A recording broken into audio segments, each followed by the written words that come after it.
Hi. നീ ഒരു കാളം വെക്കാൻ പോവാട്ടോ. കണ്ട പഴമാണ് ഏത്തപ്പഴം.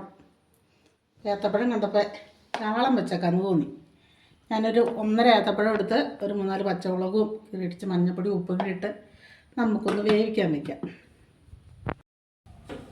ഇത് നമ്മൾ അന്നിട്ട മുളകല്ലേ? അത് തന്നെ. എന്താ കപ്പയ്ക്കൊക്കെ കൂട്ടാൻ തന്നെ സുഖം എന്നറിയാം. ചോറിൻ്റെ കൂടെ 2 കൂട്ടുവാണെങ്കിൽ കൊളസ്ട്രോളും ഉണ്ടാവില്ല, ഒന്നുമില്ല. ഒരു പന്നടി ഇരിപ്പുണ്ട്. ഇതന്ന് ഇട്ട് കഴിഞ്ഞപ്പോൾ എൻ്റെ അഭിമാനം എന്നോട് ചോദിച്ചേ, അമ്മേ എനിക്കും എൻ്റെ കുഞ്ഞിന് കൊടുക്കാൻ പറ്റിയത് അത്രയും ദൂരമല്ലേ, കൂട്ടുമ്പോൾ ഓർത്തോളാട്ടോ അമ്മ, നല്ലത് എന്ത് ചെയ്യാം. ബേട്ടാ വെള്ളം ഇറക്കി കേട്ടാ. മുളക് അങ്ങനെ പഴം അവിടെ നിന്ന് വേവുക. നമുക്കിത് അരപ്പ് ചേർക്കാം. ഇതിപ്പോൾ ഞാൻ ഒരു മുറി തേങ്ങയും ശകലം ഒരു ചെറിയ സ്പൂൺ ജീരകവും ഇച്ചിരി മഞ്ഞൾപ്പൊടിയും കൂടി ഇട്ട് അരച്ചെടുക്കട്ടെ കേട്ടോ. പഴം വന്ന് നമുക്ക് അരപ്പ് ചേർത്ത് കൊടുക്കാവേ.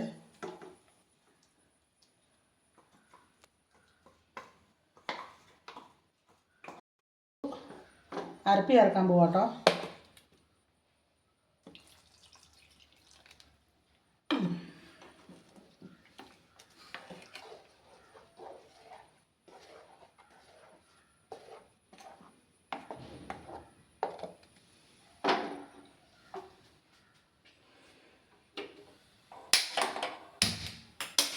അപ്പം ചൂടാവട്ടെ.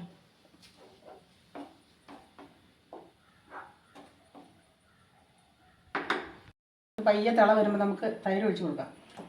തൈര് ഒഴിച്ച് കഴിഞ്ഞാൽ തിളപ്പിക്കാൻ പാടില്ല കേട്ടോ, ചൂടാക്കാൻ പാടുള്ളൂ. ഇളക്കിക്കൊണ്ടിരിക്കുക. വെള്ളാരം കുന്നിന്മേലെ വേഴാമ്പൽ മഴ തേടുമ്പോ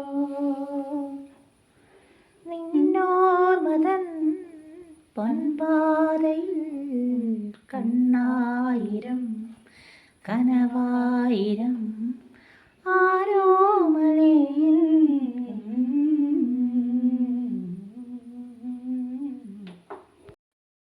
അങ്ങനെ കാളം റെഡിയായി. നമുക്ക് താളിപ്പുണ്ടാക്കാം. അതിന്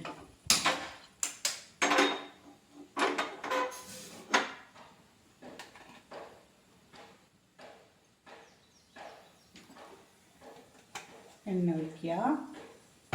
എണ്ണ ചൂടാക്കും. കടുവറ കടുക്,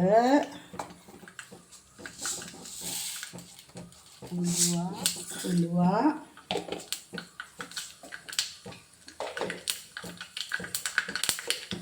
പൊക്കട്ടെ.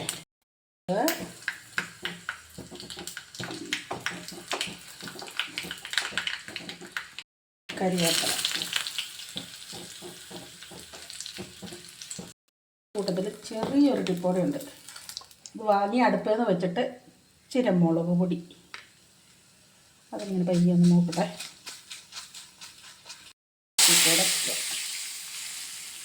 എങ്ങനെയുണ്ട്?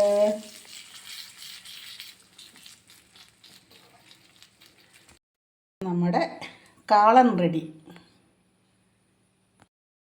ഇതേ മോരേറി ഒളിപ്പിച്ചിട്ട് ഉണക്കമീൻ നല്ലതാണ്. എനിക്ക് പച്ചമീനേക്കാളും ഇഷ്ടം ഉണക്കമീനാണ്. ഉണക്കമീൻ കൂടെ ഓർത്തേക്കാം.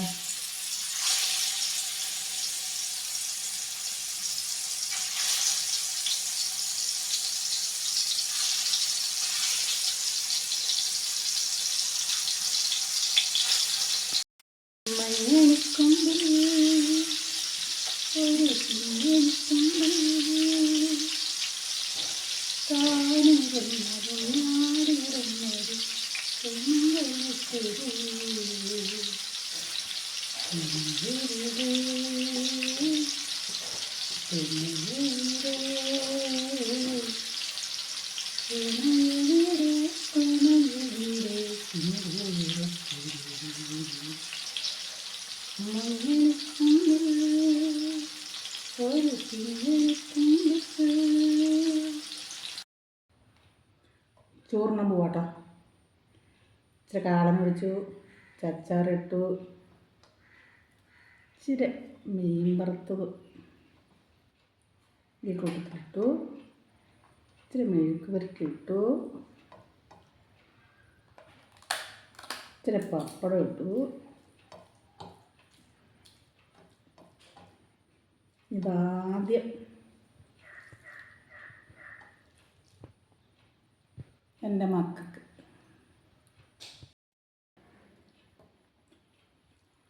എല്ലാവരും എൻ്റെ വീഡിയോ കാണണം കേട്ടോ.